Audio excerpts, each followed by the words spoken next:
Good morning, everybody. A very warm welcome to this, our latest in our series of carer support meetings. And I hope this day finds you rested as much as is at all possible, and that you've had something of a summer, even if the weather has not been helping us.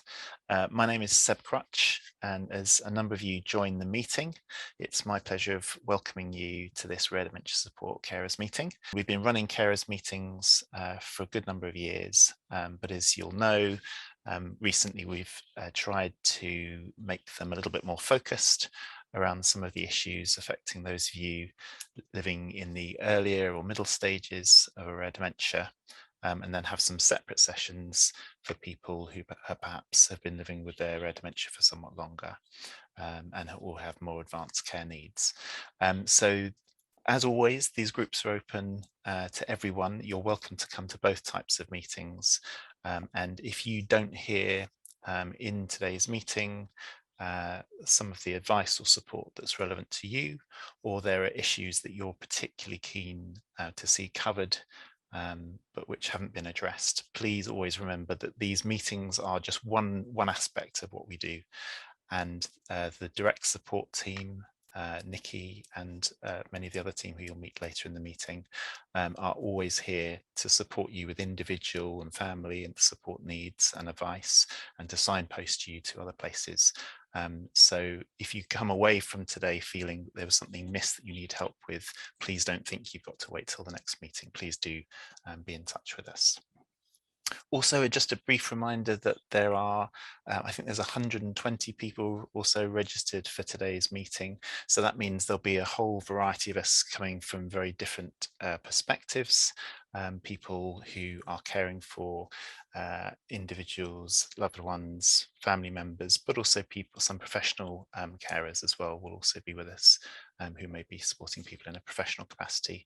And of course, there'll be those of you who have wildly different experiences because the person you're caring for and about is living with one of the many different types of rare forms of dementia, be that PCA, PPA, the language dementia, PCA, the visual dementia, more behavioural presentations of frontotemporal dementia, dementia with Lewy bodies, young onset Alzheimer's disease, and you might also be caring for someone as part of a family where there's an inherited risk of dementia. So we know that not everything we say will be relevant to every person. And we thank you for being here in this part of this kind of communal support. And as you'll see from the people who are speaking today, we very much are an organisation that think that the best forms of support are the support you provide to each other, as well as the support that we as so-called professionals can try to help you find or support you in. I'm going to stop rabbiting on in a moment. Now that a good number of people have joined us, I've got a great array of speakers today. Just before I do, just a couple of quick housekeeping announcements, which is to remember, please, that we have a question and answer box where you can post questions during the meeting, and those will be addressed, collated and addressed by the panel towards the end of the meeting. There is also a chat box, but that's for if you're happy to keep that for kind of commenting, encouraging each other, commenting on speakers rather than for questions. Yes, please feel free to say what you like as we go forward and give feedback on the meetings, because that's always really helpful for us to shape what we try and provide in these meetings and the people we invite to speak and the topics we try and cover.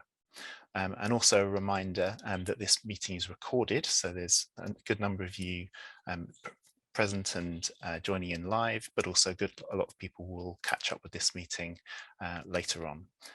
So that's the reason that we record it. And also just an encouragement that the resources, there will doubtless be many resources and ideas and tips and strategies mentioned during the meeting, and any of the resources that are covered or highlighted, Alicia will very kindly share by email after the meeting. So you don't need to be frantically scribbling down during the talks or worrying that you've missed something. You can always come back to us, and much of it will be providing to you in the email that goes out with a link to the recording after the meeting. Okay, so without much further ado, I wanted to introduce the first speaker, who pre-recorded video of our dear friend and colleague, Aida Suarez Gonzalez. Aida has worked a very experienced clinical neuropsychologist, and particularly interested in both research and clinical work to support people living with the whole variety of different cognitive and behavioural challenges that can be presented by some of these rarer forms of dementia. So Aida will explain a little bit what she's going to be talking about today, but it's a pleasure to have her with us, and she'll be joining the panel at the end of the session live. So if you have any questions, if there are elements of her talk that you would like to ask some more about, or ideas or experiences or care challenges that you're facing that it reminds you of that you'd like to ask Aida about in a bit more detail, then you can do that at about 11 o'clock. So for now, over to Aida. Good morning, everyone. So welcome to this Empowering, Assisting and Coping Strategies talk. What I will do over the next few minutes is to introduce you to a different way to understand empowerment, support, and coping. And this is because often when we think of assisting someone with cognitive difficulties, we mostly think about giving help with verbal instructions or by providing physical action. However, what we sometimes get with this approach is the opposite to what we want to achieve, because we end up undermining the person. And let me give you an example. This is Nancy, who lives with dementia. Nancy is trying to get dressed in the morning, and Paul is her husband, and he sees Nancy is struggling to choose the right clothes. So with all his love and best intention, he approaches Nancy. He points out what is wrong in her choice and what she should be wearing instead. And what happens next is that Nancy gets upset. She rejects Paul's help and accuses him of implying that he can no longer do anything and making her feel bad. And we have a crisis situation here, because what Nancy perceived were not Paul's good intentions, but an attempt to undermine her. And this is very important to understand, because often with your best intentions, you try to assist and help the person living with cognitive difficulties, but unintentionally, you end up making the person feeling undermined and controlled and invaded in their space as adults. So this talk today is about learning how to support people with dementia without coming across as undermining, preserving identity and dignity and self-esteem, at the same time that we also get good outcomes for ourselves as supporters, because we also develop coping strategies. And we learn how to do it in a particular scenario, that is when we face behavior that challenge difficult situations, and we react to these situations instead of responding in a supportive way.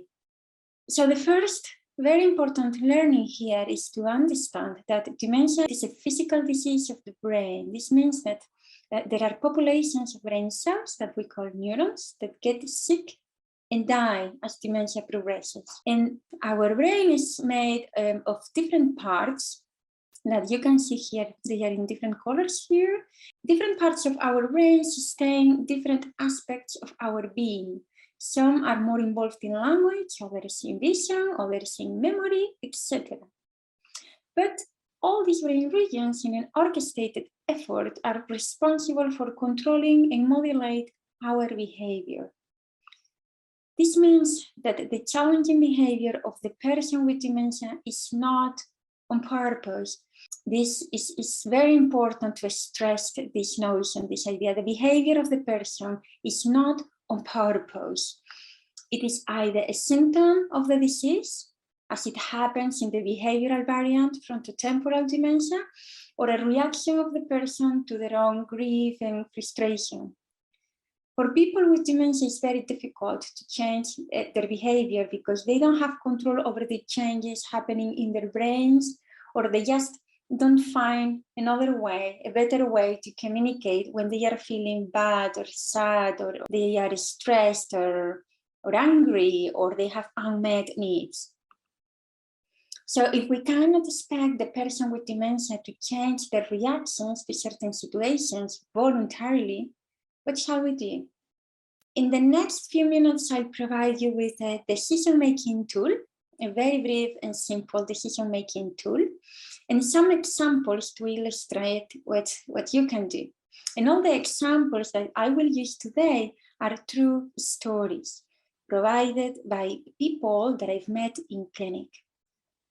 This is Anna, who has dementia and has a compulsive behavior. So whenever she sees a candy shop, she wants to walk in and buy lots and lots of sweets. And unfortunately, there is a candy shop halfway between the tube station and her home. So Anna and her husband have this huge argument every single day in their way home when he tries to stop her from buying sweets. Every day he ends up telling her off as if she was a child, and she ends up shouting at him and buying lots of sweets anyway. So let's use the decision-making tool to find a more helpful approach for both Anna and her husband. So the first question to ask to yourself when you are in a situation like this is, can I change something in the environment to prevent this from happening or to make this situation better? Yes or no? In this situation, actually, Anna's husband clearly cannot change the location of the shop, but perhaps they can cross the road and get home by using the pavement across the street, or even the back street as an alternative. So Anna doesn't walk close to the shop that triggers this behavior. And this might be an appropriate way to support Anna without arguing and telling her off and creating a lot of tension and ending up the day, both of them upset. However, it might well be that you see yourself also in a situation where environment or context cannot be modified. And then you may need to think about what to do to change the way you behave. Because if you cannot change, the person with dementia cannot change her behavior, and you cannot modify the environment. So the third variable that we have there is you and your behavior. So can you change the way you behave? And I'll present another scenario to express this. So this is Carol, who lives with dementia. And this is Kate, her daughter. And it is Monday evening, dinner time. And Kate says to Carol, "Mom, it's dinner time. Let's lay the table and I will prepare dinner." And Carol responds, "I don't want to have dinner. I will have dinner when I want to have dinner." Kate insists. Carol refuses again. Tension goes up. Carol and Kate end up fighting each other. And we have a moment of crisis, very unpleasant crisis here that repeats almost every day. In this case, you can't really change the environment, or at least that is not straightforward. So in this case, you need to think, can I change my behavior? Can Kate change her behavior? Because it seems that when Kate says it's dinner time, this always triggers an opposition response. Perhaps Carol is interpreting that she's been told what to do in her own house and she doesn't like it. Kate decides not to say a word next day when dinner time comes and wait. No arguments. If there is no dinner that night, there is no dinner that night, but Kate is determined not to take a fight. Half an hour later, Carol comes into the kitchen and she says, "It's getting late and I'm hungry. Shall we prepare dinner?" This is a true story from one of the families I treat. This strategy worked for this family because it suppressed a situation that Carol found very annoying and relieved pressure for both Kate and Carol. For other families in the same situation, what worked was, without saying a word, just start laying the table when the time for dinner came, just initiating the action. Because we know that starting an action is a more powerful prompt than verbally suggesting that action. And it might also be a better received way to support the person in these life changes, since she's not being told directly what to do. So we already know the two first steps. So can you change something in the environment? Yes or no? If yes, you go and do it. If no, you think what you can do to change the way you behave. If you can do it, you go and do it. But if there is nothing that you can do to change the way you behave, or you want to change the way you behave, but you cannot think of an alternative, there are 3 rules to follow that can support you when you don't know what to do, but you have the will to do something about it. So the first thing is that remembering that dementia is a brain disease. Do not fight back, because that will escalate the conflict and will only make things worse, much worse. What you want to do is to de-escalate tension. So try that, redirect attention to something else. And if that doesn't work, drop it.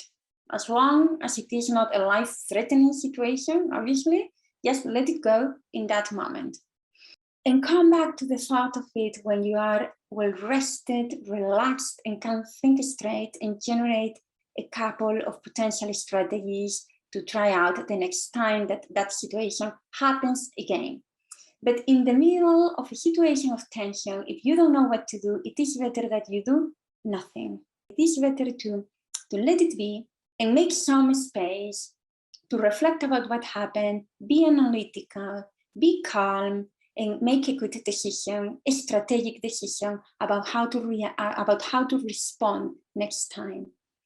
And this is all I tell you today about how to respond to behaviors that challenge in a way that empowers instead of undermining, and also help you to build coping strategies. And as a takeaway message, please remember that behavior is not on purpose. It is not the fault of the person. And remember that you can use this brief decision-making tool to support helpful responses to difficult situations. Thank you very much for your attention today. Great, thank you so much, Aida. And I always find it really helpful when you illustrate these stories, both with particular details of families you've worked with and supported, but also in a sort of slightly more abstract way, so that different ones of us can think about how the suggestions and the decisions that you describe might apply in different scenarios. And as with always in these groups, please always feel free to say what chimes for you, what rings true. So you might, for example, with that, want to share later on in the Q&A or via comments that I can read out for you some examples of situations that align with what Aida was saying. But also we always want to be able to acknowledge that no one thing, no one strategy, no one approach, no one perspective will work for everybody in every situation. And Aida's skill is in adapting what is known from both the research literature and her extensive clinical experience to different scenarios where one thing has been tried and something else needs to be adapted. So please do bring forth later on. This is not a sort of group of yes people who all have to nod along and agree with the same things. Different things will apply to you. So please do feel free to share experiences as well later on, which differ or which perhaps would challenge any of the principles, things you've tried that haven't worked, so that we can think about whether there's experience within the group about how we can further adapt things. But thank you, Aida, a fantastic way to get us started. And speaking of adaptation, that's my link to the next video, which will be Claire Waddington, a very valued member of the direct support team and the research team, who a number of you will know, who's going to be interviewing Julia Tickridge, who cares for her husband Laurie, and adaptation, I think, is a key element or theme of their discussion. So over to Claire and to Julia. Good morning, everyone. I'm really pleased to be here today with the lovely Julia, who supports her husband Laurie, diagnosed with progressive supranuclear palsy. So thank you so much, Julia, for being here with us today. We really appreciate it. I wondered if you could start by telling us a little bit about how Laurie's diagnosis impacts on him. I suppose the main things that I notice day to day are that things are a bit slower. And in fact, I think the key thing that underpins everything that I notice and he experiences is a general fatigue. And I often ask him, so how do you feel? And he'll say, well, I feel a bit as I'm in a brain fog. He says, I feel as though I'm a little drunk, actually. He doesn't drink any alcohol, I need to stress, but he has that sense that it's just impacting him in that way. And the way that I notice it and how it affects our day-to-day life is that his thinking, his sort of cognitive processing is generally a bit slower. So when I speak to him, I often have to leave. And in fact, it's a tip that I picked up myself, that I give him like a 10 seconds just to see if what I've said has landed. If he doesn't understand, I'll move on. But we have a sort of little system between ourselves that sometimes he doesn't actually want to say anything, but I just need to say, if you've heard me, would you put one thumb up? If you actually think you agree with me, so can you put 2 thumbs up? So sometimes that just helps. So there can be sort of moments where he is a bit more talkative. We did actually have a hearing assessment recently, and he's had a hearing aid fitted, and that has made a big difference. I hadn't appreciated. Speech, it just depends. Sometimes it's a bit quiet, sometimes a bit slow, sometimes a bit slurred. So I just have to kind of, I don't want to keep sort of pushing the point, but if I feel it's really important, then I do have to ask him to repeat until I fully understood, because it could be really important. Sometimes I have to make decisions, just let that one go, because it just keeps reminding him and me, you know, that there is this PSP in the background. He sometimes has difficulty in kind of planning a task. Sometimes getting started on doing something. Often I'll find little jobs that he's started. He thinks he can do things, and usually he can, but sometimes he just forgets, and I'll find things half done. Sometimes doors open, so I have to kind of just do a quick check after he's just been in. Say if he's been in the kitchen, I encourage him not to cook without me by his side, just to avoid accidents, and we have had a few, but they've been okay. So it's just kind of, you know, going with the flow. It can be a bit frustrating, but I just have to kind of breathe and let things take their course, really, you know. And if I do that, it's helpful. Thank you, Julia. It's so wonderful to hear about that working in partnership. And another way that I think you work really well in partnership is in terms of the activities that you do together. So could you tell us a little bit more about that? Yeah, I mean, okay, so we have this diagnosis, but it doesn't mean that life stops. It doesn't mean that there's life to be lived, actually. It's living with, which is so important. I always keep that in mind. And I suppose, I mean, I would like to live my life as well. This is not necessarily the life I imagined for myself in my late 50s and early 60s now, and Laurie neither. I mean, we always like to travel and go walking, and okay, so we can't necessarily do all that we would like to do to the same level. And indeed with lockdown, I mean, all our lives were impacted, but within that, we haven't given up. And before lockdown, we started to do some new things together, go to different places. And we were very fortunate in that we could travel. We developed a love together of Norway, actually, but we wanted to go and break new ground together, as it were. And we had a few trips into the sort of southern part of Norway, to the cities of Oslo and Bergen. And we do, Laurie is, although he does have movement issues, it's more sort of starting and stopping. Once he gets going, he's fine. I need to be with him because he does have a certain balance issues, but I kind of allow him just to kind of do his own thing. But if I see he's about to just kind of miss a curve, I'm kind of stepping in. But that doesn't stop us from doing the sort of walking in cities that we like to do. And in fact, we've got a lovely city we live in a lovely city, but we've got Liverpool on our doorstep. So that's been really wonderful, actually. In terms of a place, that's our place on a day-to-day basis. It's Laurie's home city. So what that enables us to do, he can very much take the lead and show me around. So it's something where, you know, he's in control, as it were. It gives him back his own personality and identity. And I'm very much sort of, you know, just taking my lead from him. So wherever we've got those opportunities, we will do that.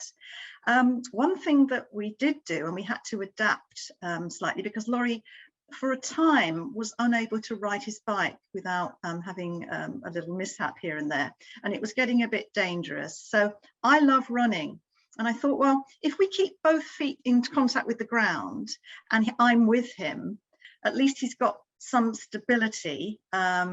So we started doing some sort of fast walking to get him into the swing of things, although he had been very, very fit previously. And then we started running. And I was amazed. He just kind of took to it like a duck to water. As I say, once he initiates the movement, he can keep going. But that's the danger, because I have to watch that he can actually stop safely. So we have sort of little sort of signs in place so that we know what we're doing. So I'm quite strict about safety. But then I thought, well, perhaps we could do the couch to 5K. It's a challenge. It's something which I'm sure it's within his grasp. So we followed the program, the NHS program, and he managed it. We did a virtual 5K, which we uploaded onto the Park Run website. And then 2 weeks ago, we did our very first Park Run for real. And that was amazing, because it meant we could engage with other people, we could do something together, get out and about. And I said to him afterwards, how was that? Because he was a bit reticent, actually. He thought, I possibly can't do this. But, he said he loved it. That just meant the world, because there was something we could still do. Now, that probably won't always be the case. But for now, and I mean, it's other things. We sort of think as broadly as we can about this, even to the point of participating in dementia research. It's something we do together. We travel to the locations together. I'm there to support him.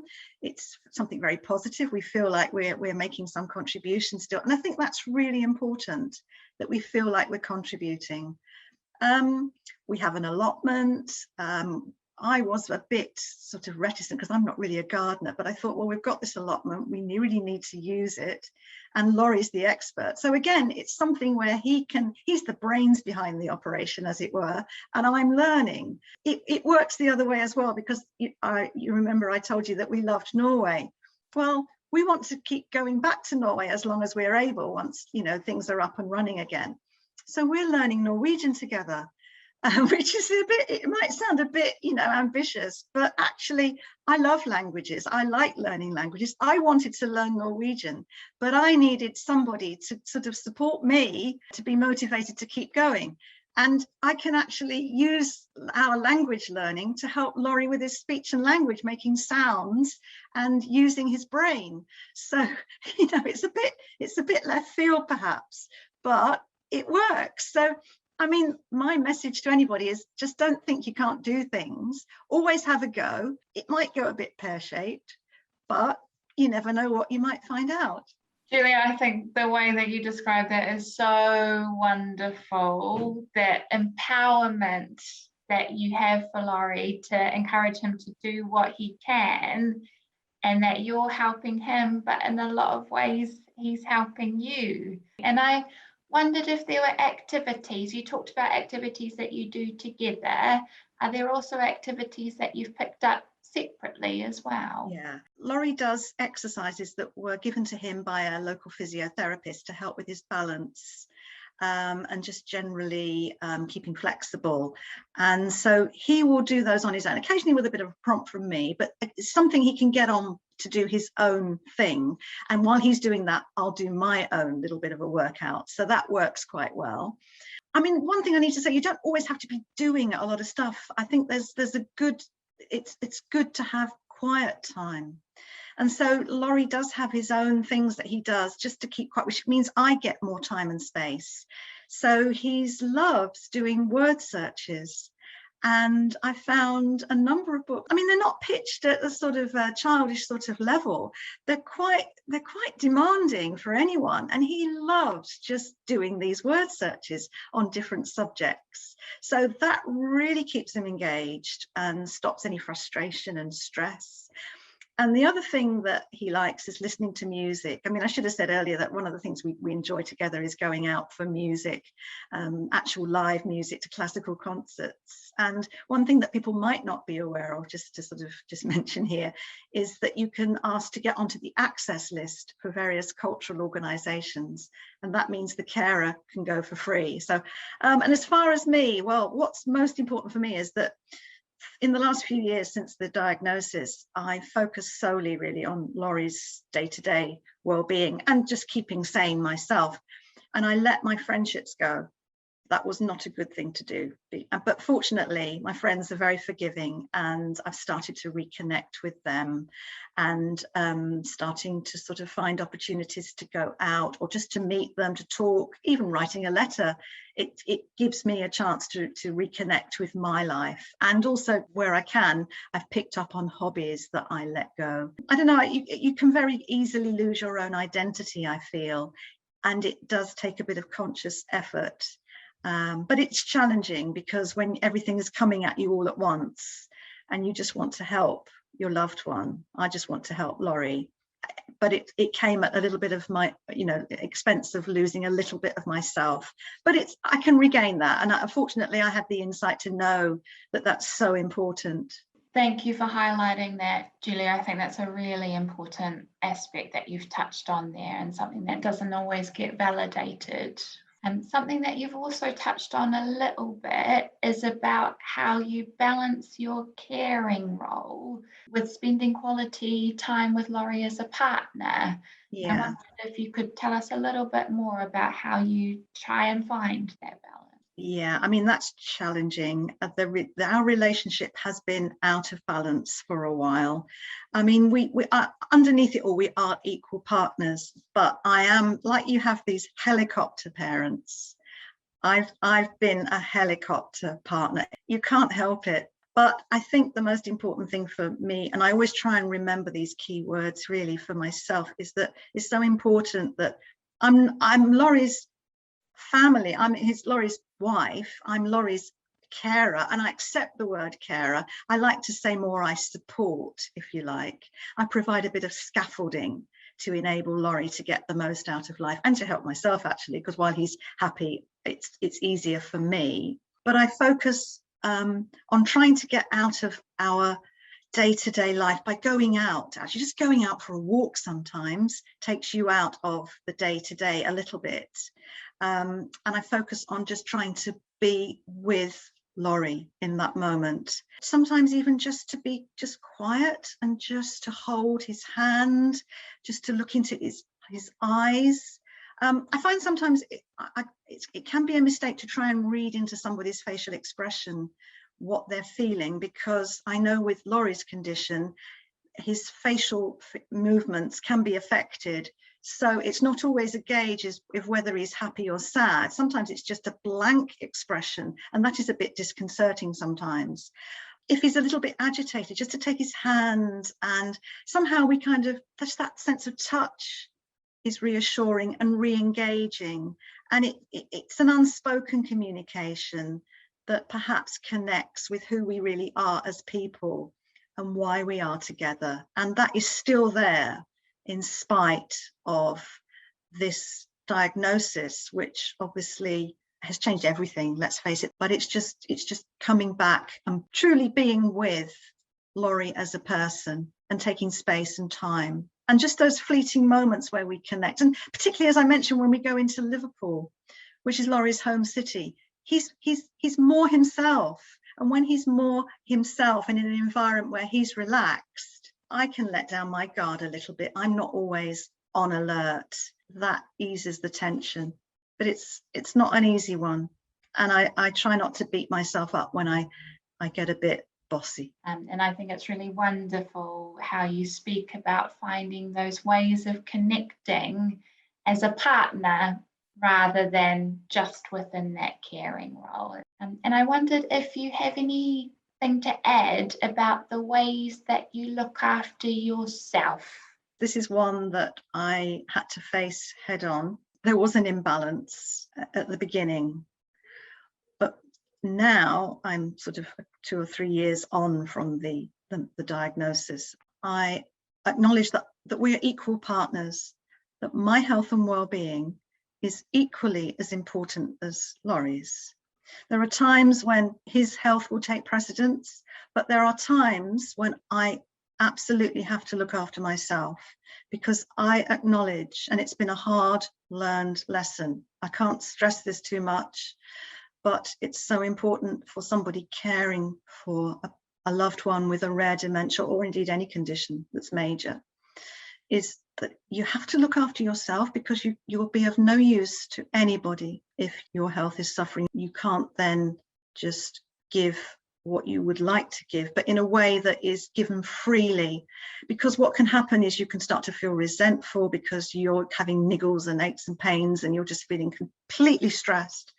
So in the last couple of years, I've learnt the technique of mindfulness, and that has been tremendous, and I've stuck with it. It's something I need to keep reinforcing. So I join an online support group with the Oxford Mindfulness Centre.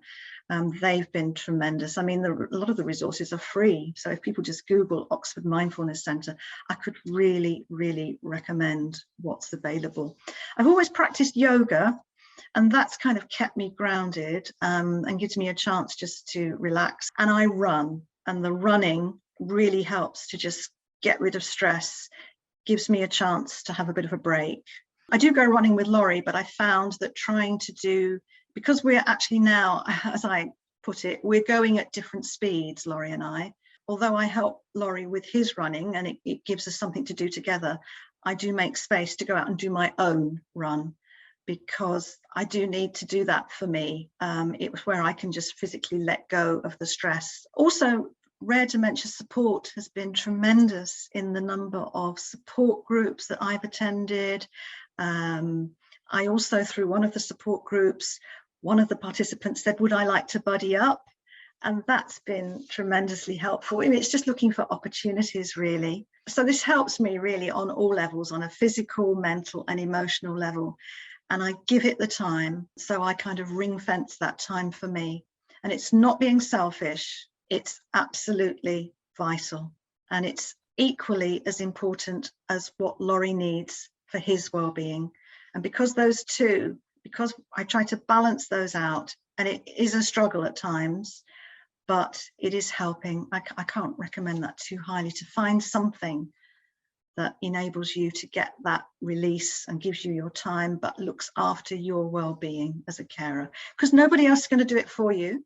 Thank you so much for highlighting the importance of making time for you, and that it's not easy to do, but it is just as important to look after your needs. Just as a final question, is there anything else that you wanted to share? I suppose just the main thing, following on from what we just talked about, being a carer or being somebody who supports someone living with a rare dementia comes with its own health warning.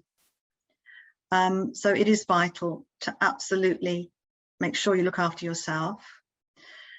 I feel that it's important, although it's really difficult and it is very distressing at the beginning. It's very sad. You have all kinds of feelings coming at you, particularly grief for the life that you thought you were going to have and fear for the future. For me, it has helped to embrace the reality, as hard as it is, and to acknowledge that it's difficult. I'm a constant work in progress, and I always will be. I know that. And I have good days and bad days, and I acknowledge that.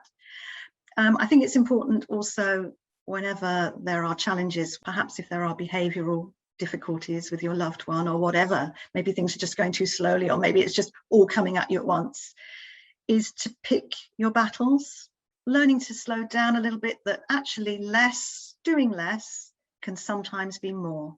Hard as it is, this is a learning opportunity. I've learned so much about myself, that I have got a lot of resilience, that I'm doing a good job ultimately. It might not always seem like it, but together, Laurie and I are getting through this, and we don't know what's coming. We'll just take each day and focus on the good things. Obviously, there's going to be some heartache along the way.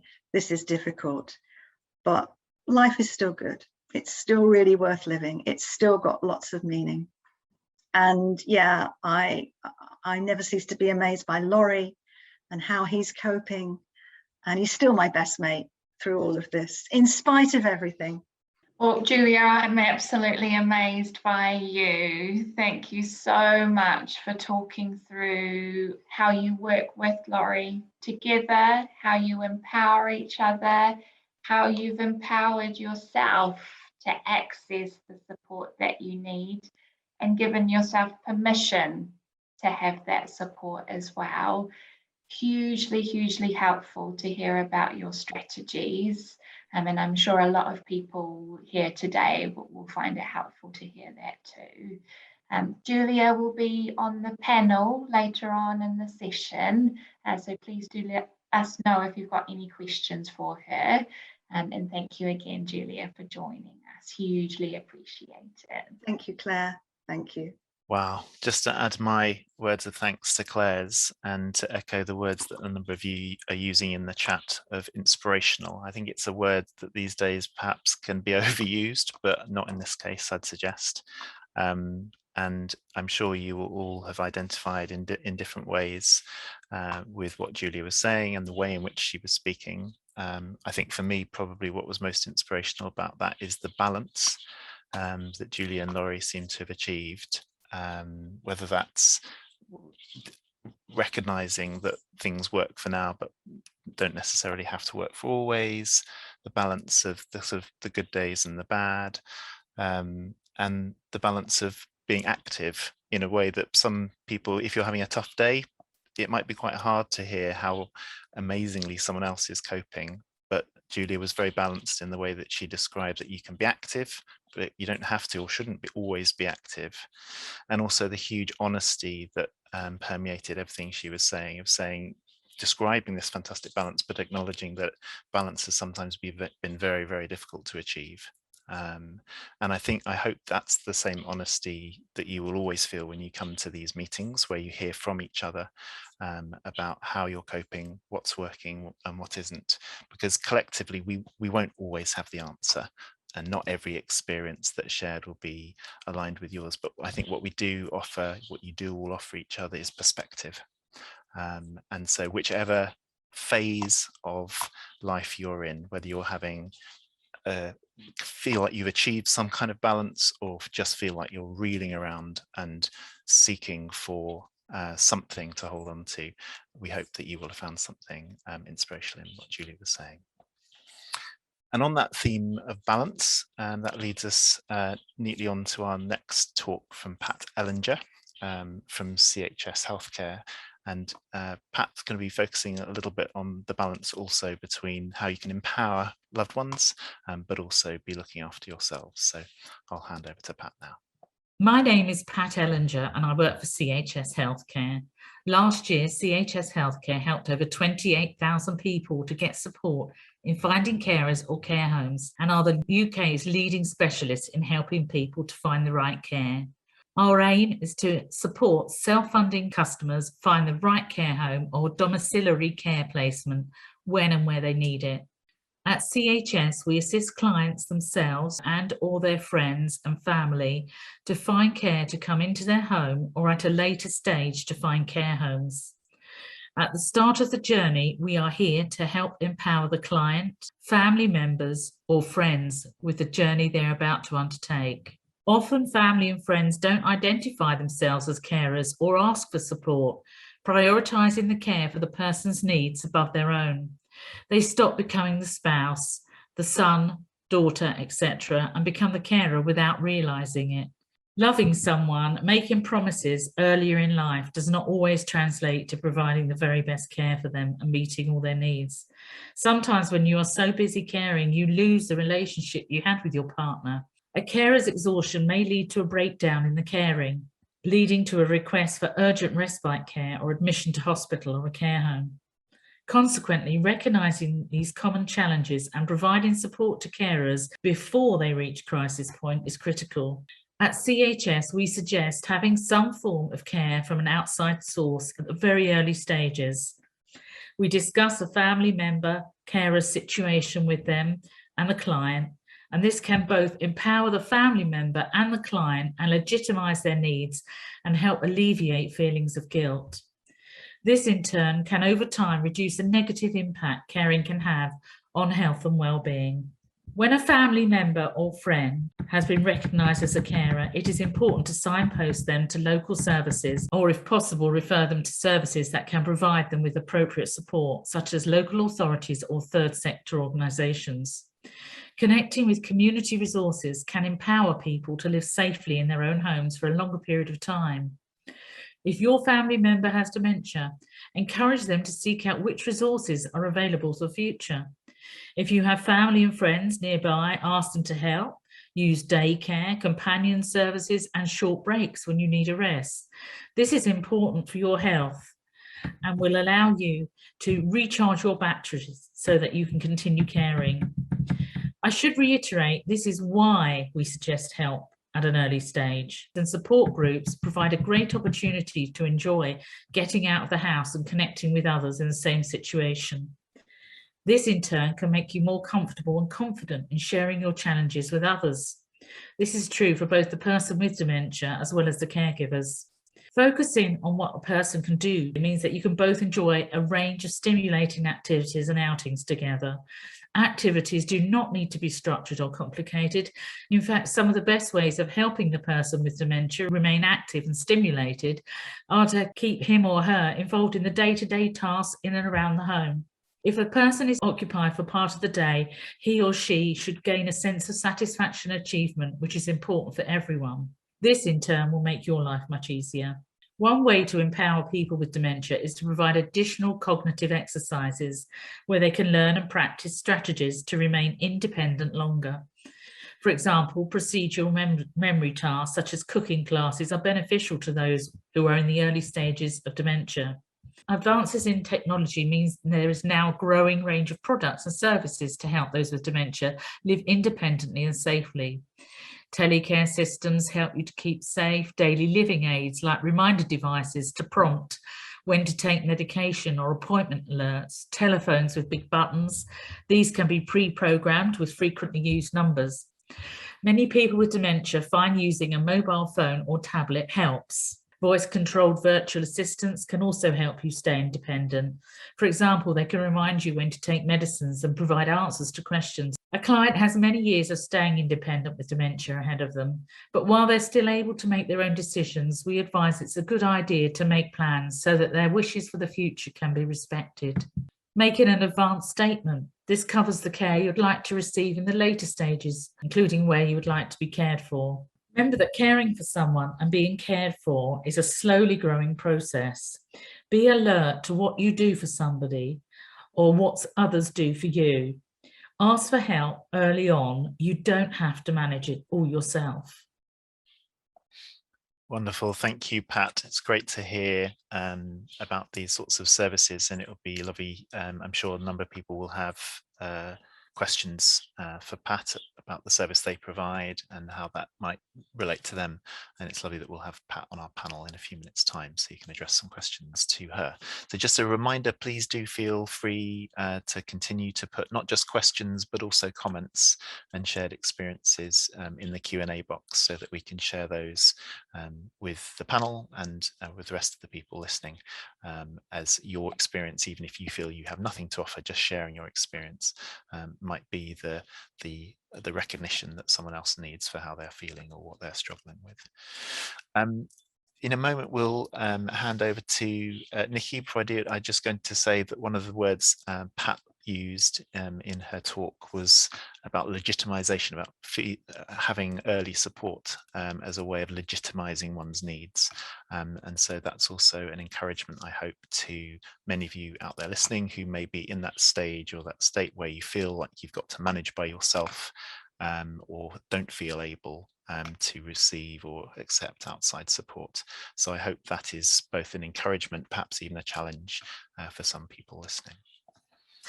So now, before we head on to the panel, it's a great pleasure to welcome our dear friend and colleague, Nikki Zimmermann, who I think is probably known to all of you. Now, this is a very unusual thing because not pre-recorded. We are trusting Nikki to behave and present live to everybody. And Nikki's going to be talking a little bit more about introducing some advanced care planning workshops. So I will hand over to Nikki to introduce herself and we'll be back with the panel in a few minutes' time. Nikki.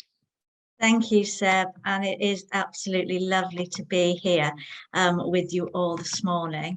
I'm part of the direct support team. I lead the direct support team. I'm really happy and really lucky that I have so many fantastic advisors that actually work with me.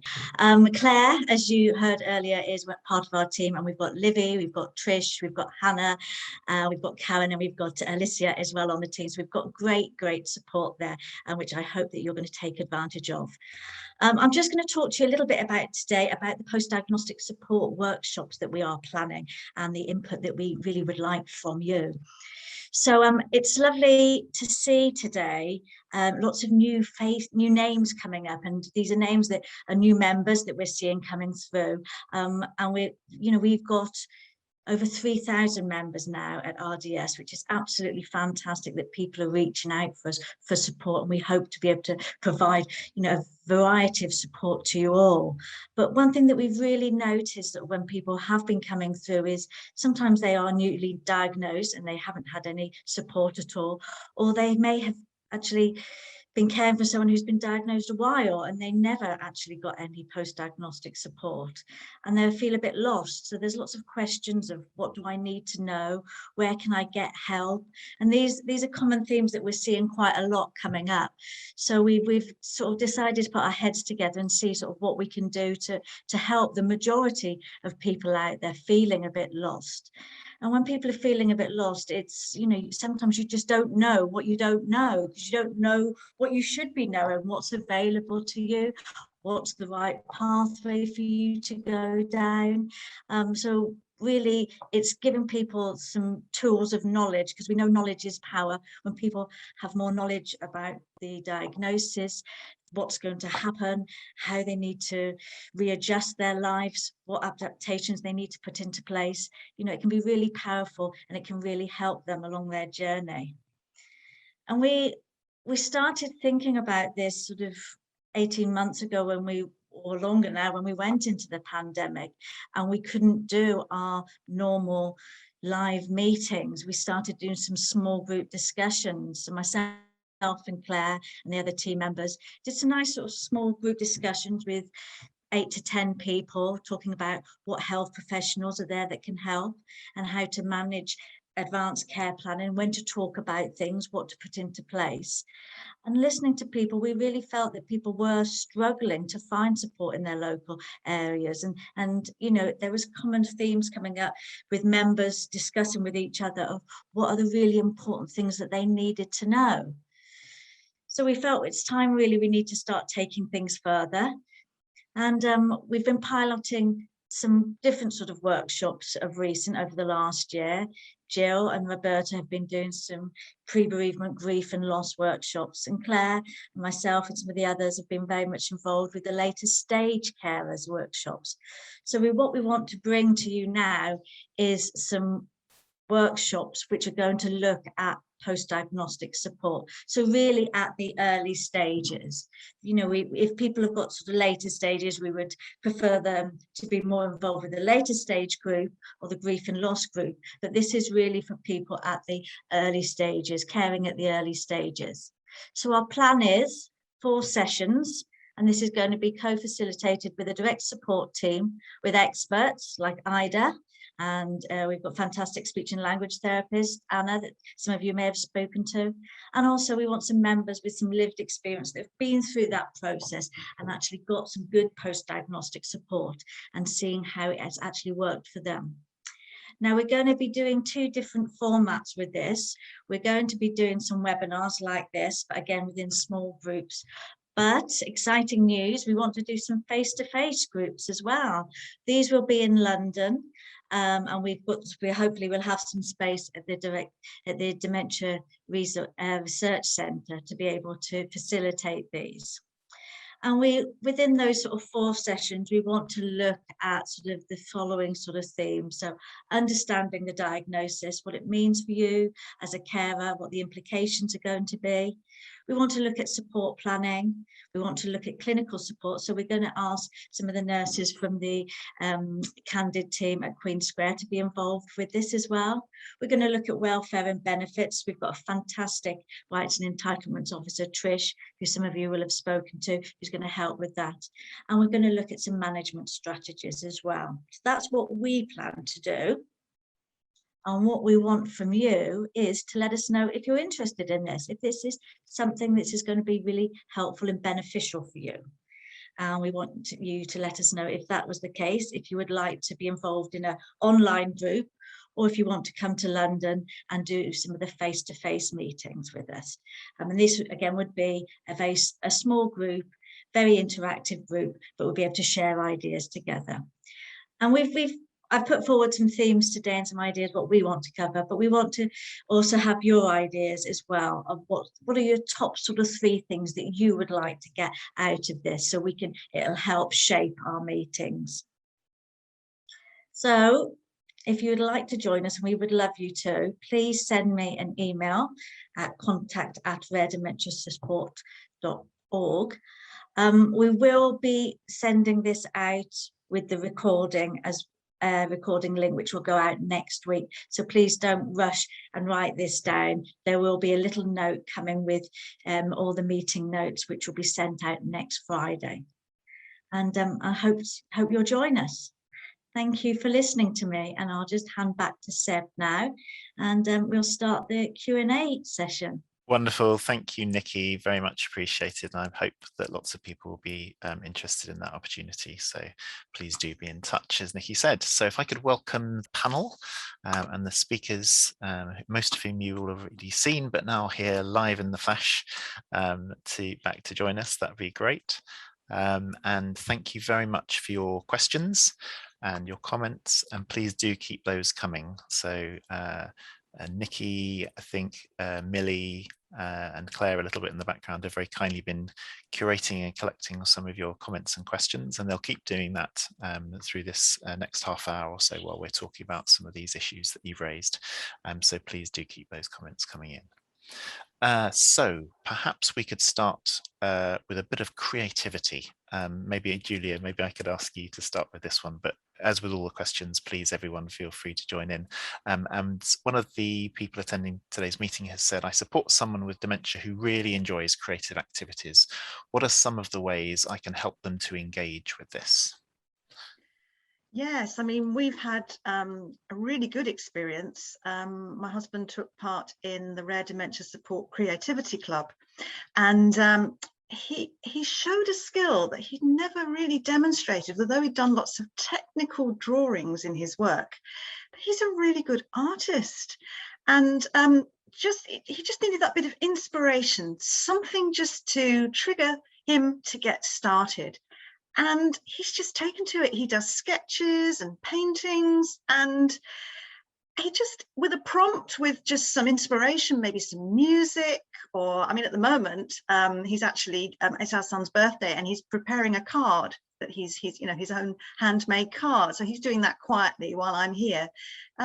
So yeah, it really has been inspirational. So I suppose my message is, whatever it is, whatever your loved one maybe shows a spark of interest in, just if it's just a question of providing them with a pencil and a piece of paper, perhaps with maybe something to get them started, a theme, a bit of music, or I mean, on the subject of music, also just listening to music, maybe speak and ask what it is a person enjoys about the music. I once attended a workshop actually for people who'd had strokes. I was just looking for some inspiration for me to help Laurie, and they suggested maybe if you're hearing a piece of music, if you like it, pretend you're the conductor, or anything really, just to kind of, you just run with it. But as I say, the Creativity Club was really something that helped my husband. That's great to hear, and I think there's so often the all-pervasive assumption in some circles with some people that if you live with dementia, that must mean you can do less. And actually, that so many of us, with or without dementia, have got so many unexplored talents, interests, that we just not had a chance to indulge or engage in before. And I thought your comment, Julia, earlier on about life is still meaningful, it absolutely applies to all of us. So why wouldn't we try some of these new things? I know a number of our members have also enjoyed things. Sometimes people hear the word creative and they think fine arts or something that you require lots of training and talent for. And I think it's great that so many of the examples you've mentioned and that Laurie's really engaged with don't necessarily require any previous experience or inclination. We all still have the capacity to discover something new that is fun and enjoyable for us. Claire, Ida, Pat, any other comments that you wanted to add on that topic? Claire. Yeah, thanks so much, Seb, and thanks, Julia. Completely agree with what you said there. And I really liked in your talk how you talked about just giving things a go, because it may be that someone has never had any interest in these creative activities before, but by giving them a go, they might find that they actually really love something that they never thought that they would. And I also wanted to highlight the idea of kind of changing expectations. So someone might have done art or creative activities previously. They may not be able to do it in the same way as they could before, but that doesn't mean that they can't get enjoyment and satisfaction out of doing it. So I think it's important to think about adaptations and adjusting things, potentially with the support of somebody like an occupational therapist, or using assistive technology to help you, and just really focusing on that enjoyment, no matter what the output is of those creative activities. I completely agree, Claire. Just as you were talking there about sort of adapting, I was thinking of someone, dear member of RDS, who was the opposite of what I was saying, who was a very keen painter, but then developed posterior cortical atrophy, so had lots of visual and spatial problems, which I think most people would have assumed would have curtailed his painting activities and enjoyment. And actually working with another friend who was a local amateur painter, they discovered just a new way of painting. So instead he would use this kind of stippling technique, and his friend would rotate the paper in different patterns and movements and produce some amazing pieces, because he still really enjoyed the feeling of creating something, obviously the social element of it, and just the physical kind of act of applying paint to paper. So absolutely, they're just, even if we can't yet imagine them, and one's thinking, oh gosh, but that wouldn't work for me, there's someone who will provide that spark of an idea that will enable that kind of adaptation to happen. I completely agree. Great, thank you both. We're moving on to our next question, and Ida, I might come to you first if that's okay. Someone in the group has said this: my husband was diagnosed with LPA, so logopenic progressive aphasia, 5 years ago. His speech is badly affected, and most conversation compromises thingy over there, which causes a lot of frustration. And the question is, do people become mute as they cannot make themselves understood, or because they can't think of any words at all? Yes, thank you, Seb. Yeah, so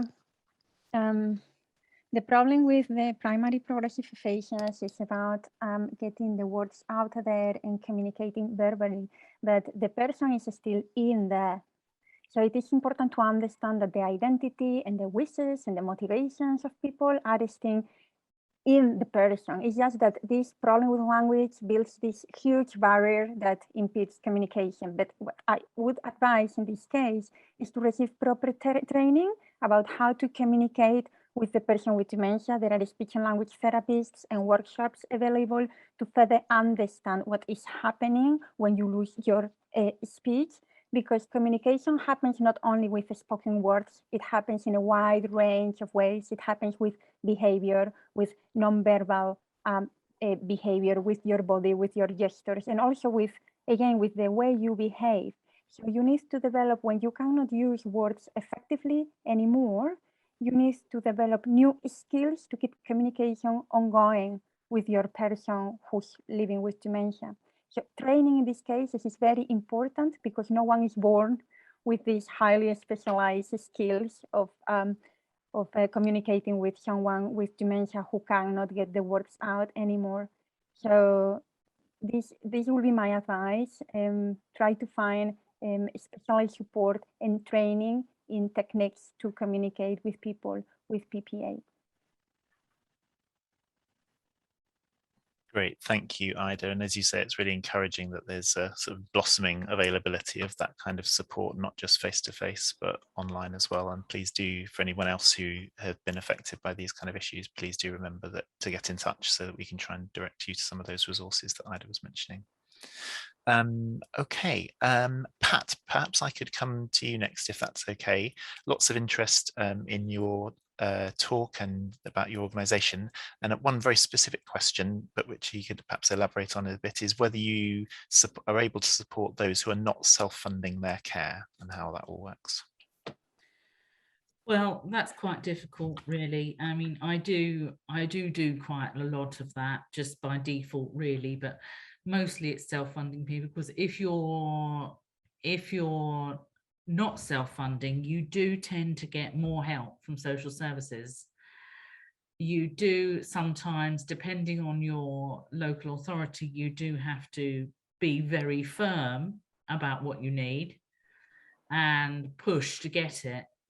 And certainly if your local authority, if you're a carer watching this now, and if your local authority thinks you're doing all right, you know, you're a carer, you're managing, you don't need any help from us, they're going to let you get on with it. So you need to flag to them, you need help. You know, I had, for an example, a friend of mine whose husband's got major heart problems, told the local authority that she works from home. So they said, well, you know, you can do a lot of the caring, can't you? And she said, I work full-time at home. And she had to push and push and push to get the carers she needed for him. So you do have to be a bit stronger with your local authority in getting the help. And don't leave it too late. You know, that's what I would say.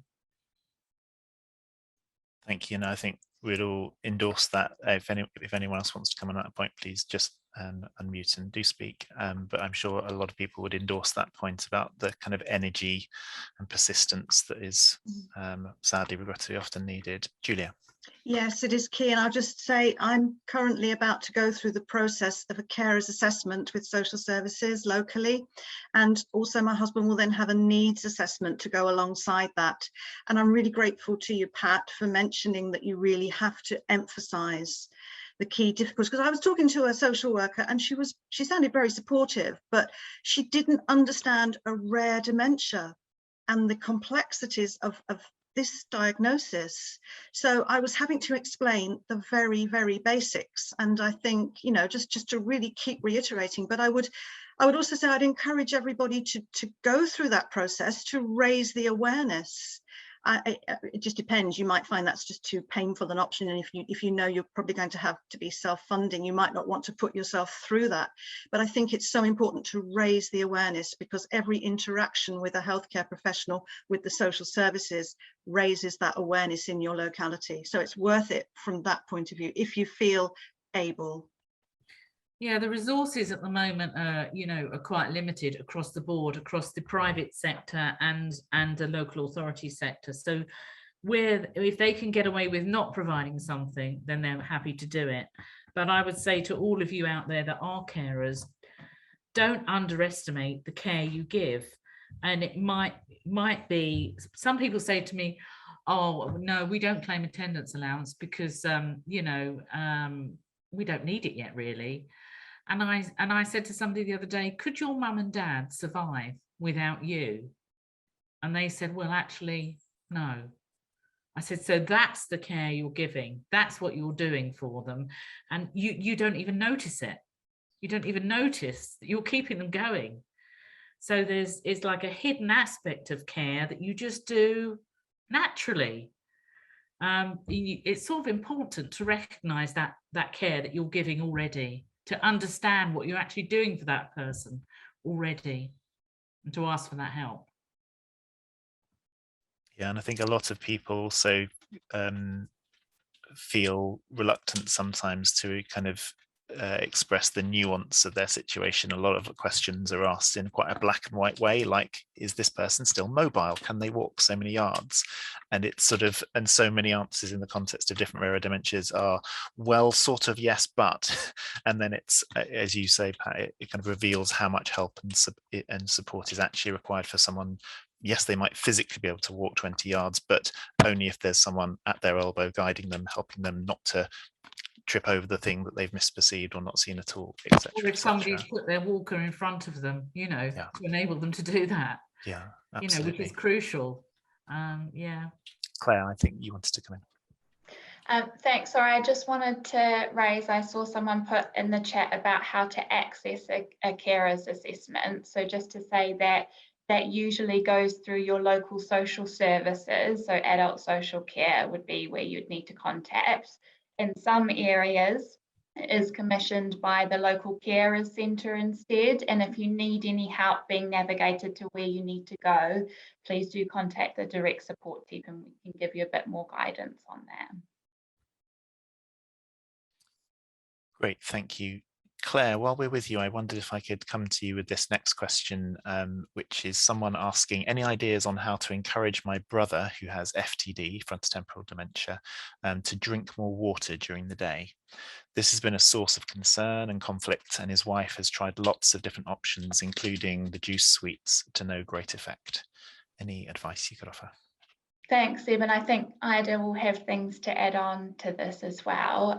But just to say, it sounds like this person has tried what's called jelly drops, which some people find really helpful. So just to say that if you've not tried that for someone else that might be having difficulties with hydration, it might be something worth trying. This is really complex and it's a difficult thing to address, and maybe would be helpful to have a bit more of a conversation one-to-one around. But some of the things that can sometimes help when somebody's not drinking a lot of water is things like prompting throughout the day, leaving cups of water or accessible water around the home so that's accessible for the person throughout the day as well. Modeling, so you drinking water in front of them at meal times and things like that to encourage them to do that as well. Sometimes what can happen is people can develop a bit of an anxiety around water. And some ways that can help with that is just by not having see-through glasses, but by putting water in mugs and things like that instead, just to help encourage that. Also to say that it doesn't have to be water that the person is drinking. If you're having a lot of problems with getting water into them, it could be other drinks, so things like squash and teas and coffees, and maybe having kind of caffeine-free versions of that if you're a bit worried about the sleep cycle as well. Also to say that lots of foods can be really hydrating as well, so lots of fruits. There's kind of vegetables that are very water dense and things like that as well. So there are other ways around trying to get that hydration in. And just lastly, before I pass over to Ida with anything she wants to add, just to say that sometimes medication can affect somebody's kind of ability to drink and things like that as well. So it's worth just bearing that in mind, just in case that's another factor in there as well. Ida, anything you'd like to add? That was pretty comprehensive. Yeah, no, I have nothing to add. Yeah, and I also wanted to highlight the existence of the jelly drops, and also to remark that this was supported by Alzheimer's Society. So it's been really, it's a very interesting product that can be obtained online, and it's been, I think, quite successfully used by many people we know. So I think it is worth giving it a try. Great, thank you. I wonder if we could stay with you to talk about another issue that someone's raised around a form of compulsion. And the person writes, my wife's current compulsion is spitting.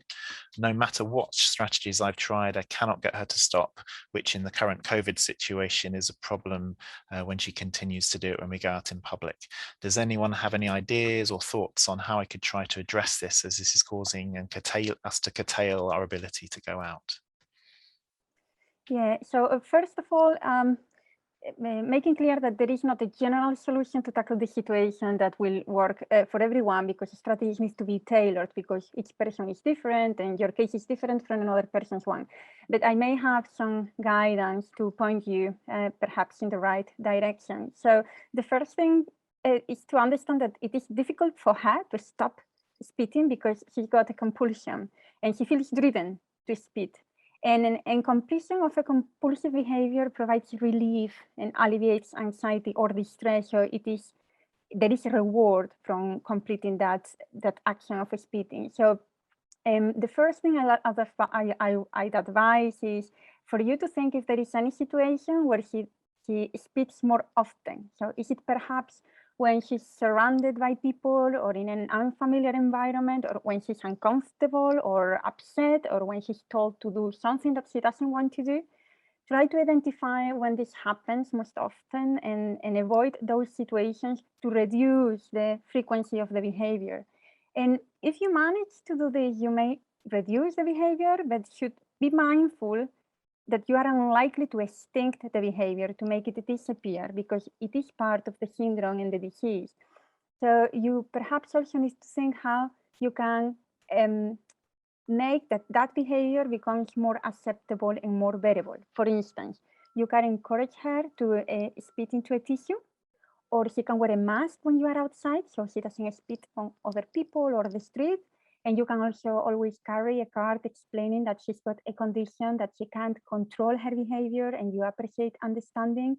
And altogether, these few resources may make the situation more bearable for you, and definitely don't stop you for continue doing your routine. This should never happen. Sorry, slow unmuting, Claire. Yeah, completely agree with what Aida said. Really helpful suggestions there.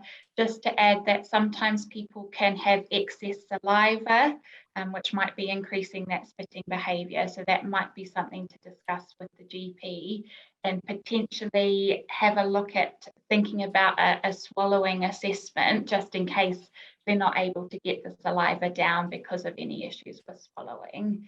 And just to say that sometimes people find it helpful with the spitting behaviour for the person to have something else in their mouth to try and prevent it, obviously thinking about safety. But sometimes things like lollipops or chewing gum, people have found that helpful to try and minimise that. But absolutely, case by case situation, and definitely agree with what Aida said about looking at those triggers as well. Great, thank you both. Another question about activity, which any of you please feel free to come in on. Someone's saying, my mum is also keen to keep cycling, maybe prompted by your comment, Julia, about Laurie's love of cycling, but not safe due to balance issues. I was just wondering if anyone had used stabilizers or got a tricycle or tried anything else. Please, Julia. We don't actually have a bike with stabilizers, although I'm thinking of going to one of our local independent bike shops and seeing, if we can get something, tailor-made for him. But we did attend an Alzheimer's Society event before lockdown, whereby they had, just to say, there are ways and means around this. They had a bike set up for tandem riders with stabilizers. That was for an event, and that was great fun. Obviously, you need somebody on the bike with the person who is living with a dementia.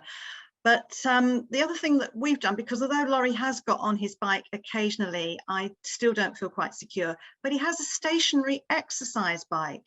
Now, I know that's not going to get you outside, but it does give some activity. It's relatively safe. If you feel happy to leave your loved one just cycling, you might need to be in the room with them. I don't know, safety first always. But it works for Laurie, it keeps him fit, and it also means I can get on and do my workout alongside him if I have to be with him at the time. And it helps to manage the stress as well, because he's burning off, those extra calories, but also the tension that's building up. So there's ways and means, but as I say, we're looking into perhaps going to our local independent bike shop and seeing what the possibilities might be. I have seen in a park where somebody sits next to somebody on like a sort of like a pedalo thing you get in the sea. I've seen people going around parks in those things. So I don't know if that's something to look into. You say you sit next to somebody.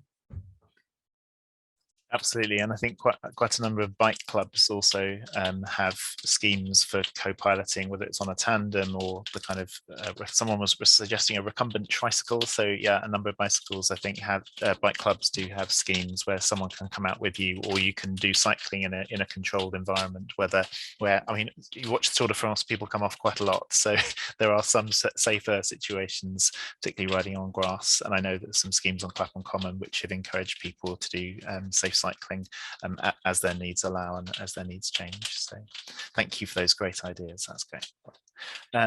Next is another practical scenario, really helpful to do some sort of shared problem solving around. So how can I deal with the difficulty I have in getting my husband to actually sit down in front of a hot meal? He wants to remain standing and just to grab at the food with his fingers. Anybody like to come in on that one? Julia. I suppose, really, in terms of just eating and drinking, whatever works. And if that's what this gentleman wants to do, and it's not overly inconvenient, because you've got to take into consideration everyone, but ultimately, if it's really not causing a problem. I do remember when my husband was very first diagnosed, before we even knew about rare dementias, and it was thought it was a generalized condition in terms of dementia. One of the support workers suggested that finger food is fine. You don't have to have a knife and fork. The most important thing is that food is enjoyable.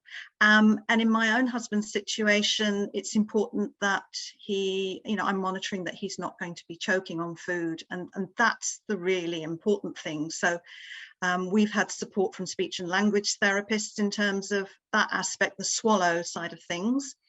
But also the local dietitian in your locality may be able to provide information. But I think the main thing is enjoyment and regularity, really. That's what's important.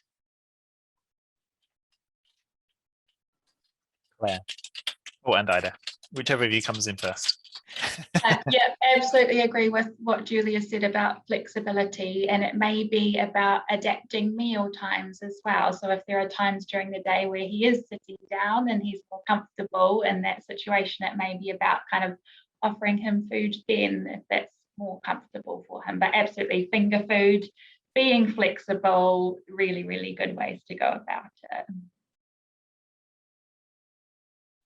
I was just going to also say the adaptation that you talked about earlier is we obviously talk a lot about physical adaptations, changing the way we do things, but also kind of mental adaptations, changing our perceptions, our expectations of how we do things. I know that when we started the PCA, posterior cortical atrophy support group, when sadly it's outgrown this by now, but we always used to go to a local restaurant and take it over for lunch, because people love being out, but without the obligation to eat neatly or fulfill social norms. Everyone was perfectly happy that we were going to be reaching across, accidentally taking food off other people's plates, knocking over wine glasses. Everyone was chilled about it. And so finding that social group in which, with other people who are free, if you feel able to kind of loose yourselves of the restraints and shackles of expectation, I think is great whenever you can. Ida, sorry, you're going to come in. Yes, I definitely agree. Everything that has been said, and definitely redefining normality is very important. Trying not to be rigid and stuck in how the life was before the disease, because now you have a new life, and redefining normality is very important. Another thing that I will add is do not confront. So when he's having this behavior, do not fight him. It is better if you observe what is triggering the behavior. And I can share a recent experience I had with one of the people I've seen with a similar situation. And this person was called to join the table when the table was already laid and the food on the table. And this was a very strong trigger for his behavior, because he will see the food and wouldn't think of anything else, wanted to take the food. And the manage the family found to correct this behavior or kind of modify was by laying the table, no food at the table, and encouraging the person to sit at the table before the stimuli was at the table. And once he was sat and engaged in conversation, then they will serve the food. And this worked in this case. And that's an example of why it is important to analyze the behavior and trying to build skills and problem solving, but very tailored to dementia. That's why it's important that you keep educating yourselves and building skills, because sometimes the solutions can be very simple, but coming to them very difficult.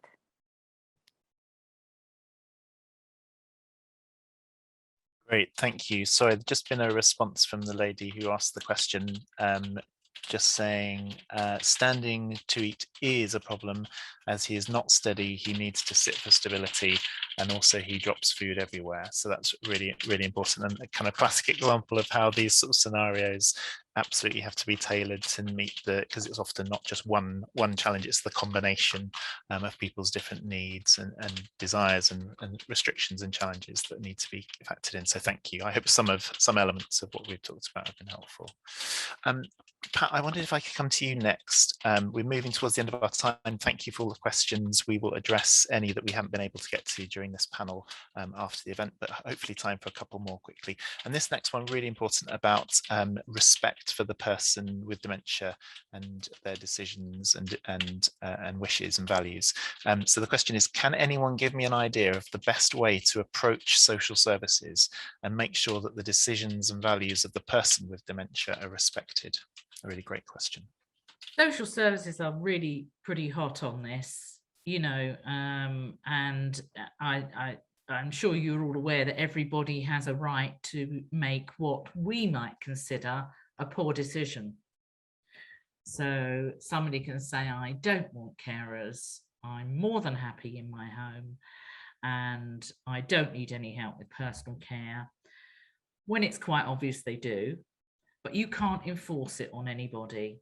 So you've just got to understand, they will do some social services will do a capacity assessment if they're unsure whether or not that person has capacity to make a decision. But generally, just because somebody has a dementia doesn't mean to say they have no capacity. And they are entitled to make some decisions that we might not feel comfortable with. And social services are pretty hot on that, to be fair, in recognising people's rights with dementia. Is that okay? That's great, thank you. Sorry, I'm just wasn't hesitating over your answer, just slow on muting. Claire. Absolutely. Just wanted to add that really highlights the importance of planning ahead for everybody here. So if you are supporting somebody who has the ability at this time to say what they would like and what they wouldn't like, then I think it's really important to empower them to note that down. So there's lots of different ways to do that. One of the ways that people find quite helpful is the This Is Me document from the Alzheimer's Society, which we can send round in a link after the session. But just to say, this is what I like, this is what I don't like, this is what's important to me, and this is maybe how I would like things to work out. Obviously, things change over time, and those kinds of decisions should be met as best as possible, but sometimes it's just not possible to do so. But it's important that we know what the person wants so that we can try and meet those needs where we can. Great, thank you very much for those answers.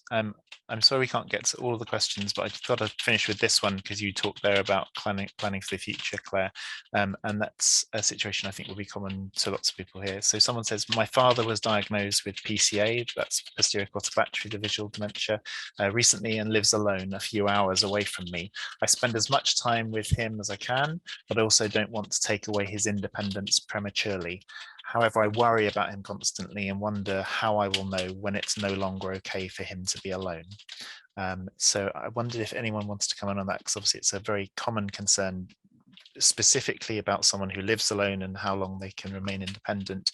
But I guess for everyone, even if they live with a loved one, parent, anyone who they live with already, but again, navigating those questions of independence and when to step in and when to step back. Claire. I think it's oh, Claire. Okay. Sorry, no, Pat, you go. You already started. You go. I think it's you know, it's just a question of monitoring it all the time and keep talking to your dad, keep asking him and suggesting things, and maybe introducing some subtle help in the background. Maybe somebody to go in and do some cleaning for him to start off with, maybe once a week, and maybe gradually increasing that so that he gets like a drop-in visit just to check he's okay.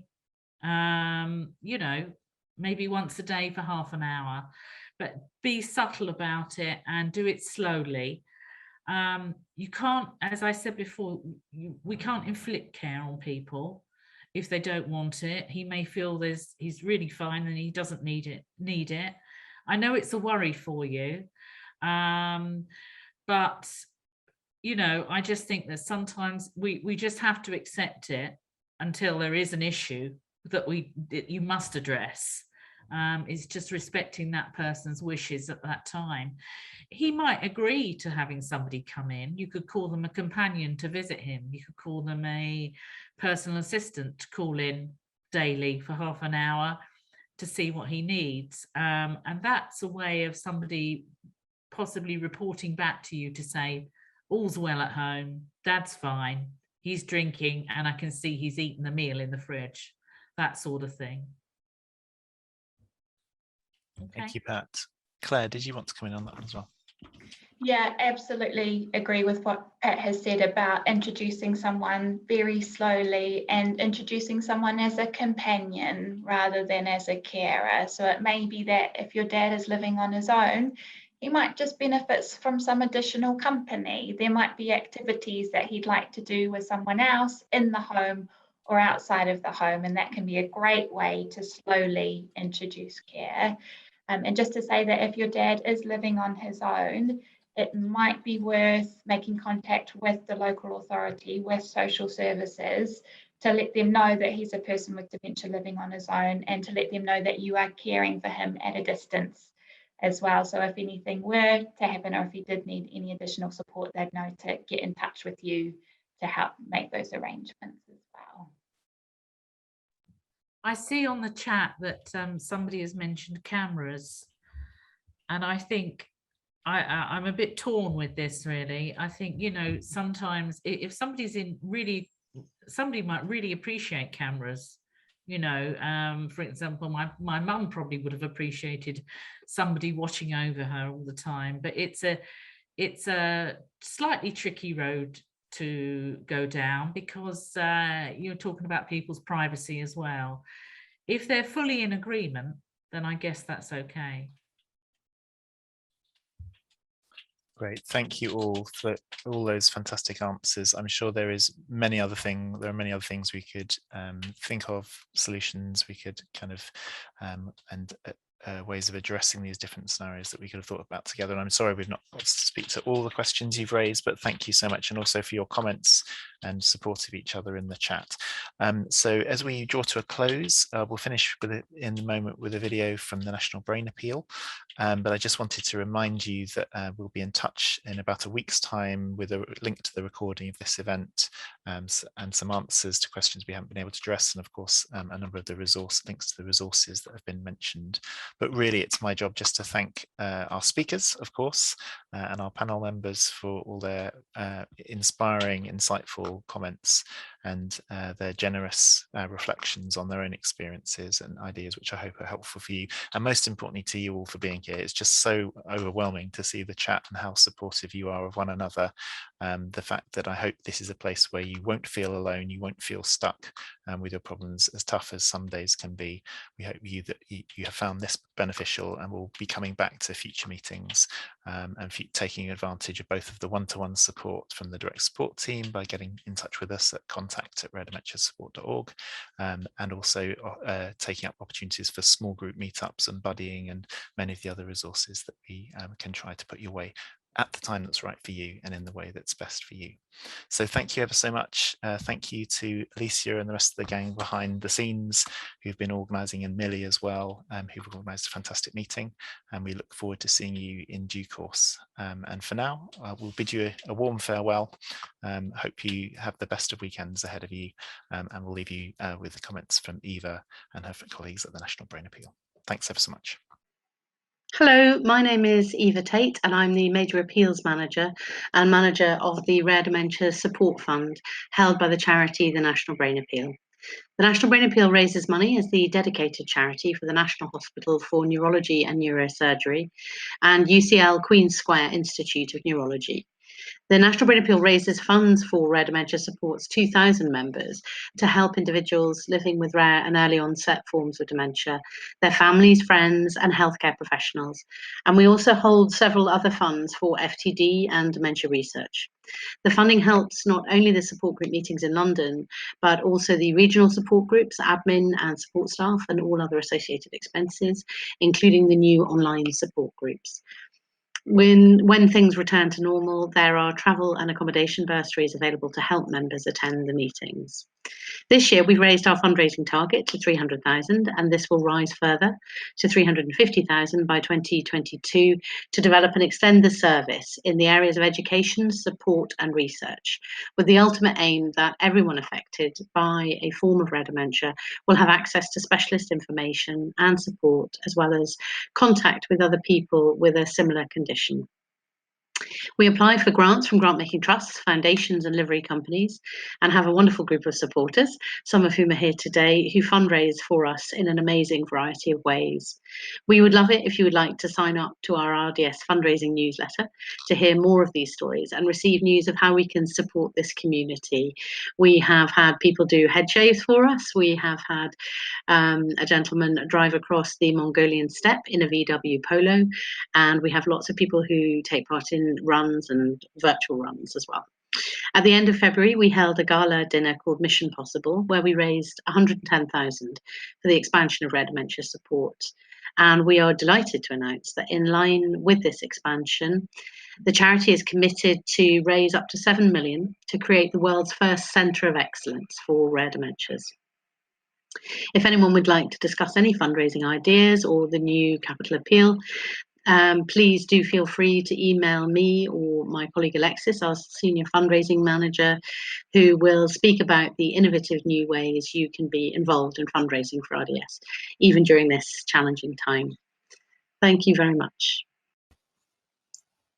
Hello, my name is Alexis Gebby and I'm the Senior Fundraising Officer at the National Brain Appeal.